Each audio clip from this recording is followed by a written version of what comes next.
السلام علیکم ورحمۃ اللہ وبرکاتہ۔ آج ہم بات کریں گے قسم اور نظر کا پورا کرنا اور شرائط کے ساتھ پورا کرنا۔ ایک صحابی نے ایک نظر مانی بوانا کے مقام کے لیے کہ وہ ایک اونٹ کو وہاں ذبح کریں گے، اور یہ واقعہ پھر انہوں نے اللہ کے رسول صلی اللہ علیہ وسلم کے سامنے بیان کیا کہ ایسے ایسے میں نے ایک نظر مانی ہے۔ تو پھر اللہ کے رسول صلی اللہ علیہ وسلم نے ان سے دو سوال پوچھے۔ کیا دور جہالت میں وہاں پر کوئی بت کو تو نہیں پوجا جاتا تھا، یعنی کہ بت کی پرستش تو نہیں ہوتی تھی؟ تو انہوں نے منع کیا کہ وہاں نہیں ہوتی تھی۔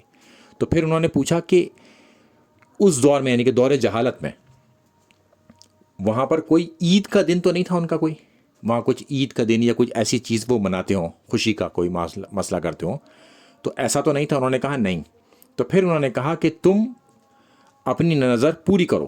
یہ دو شرط پوری ہو گئیں۔ پھر انہوں نے فرمایا اس کے بعد کہ اللہ کی مسیحت میں، ان کے دین کی مخالفت میں اگر کوئی نظر ہے تو وہ پوری نہ کرو، وہ تمہارے اوپر پوری کرنا ضروری نہیں ہے، اور جس چیز کے تم مالک ہی نہ ہو اس کی بھی نظر پوری کرنا ضروری نہیں ہے، اس کی بھی نظر پوری نہ کرو کیونکہ آپ اس کے مالک ہی نہیں، آپ کو اختیار ہی نہیں اس چیز کے اوپر۔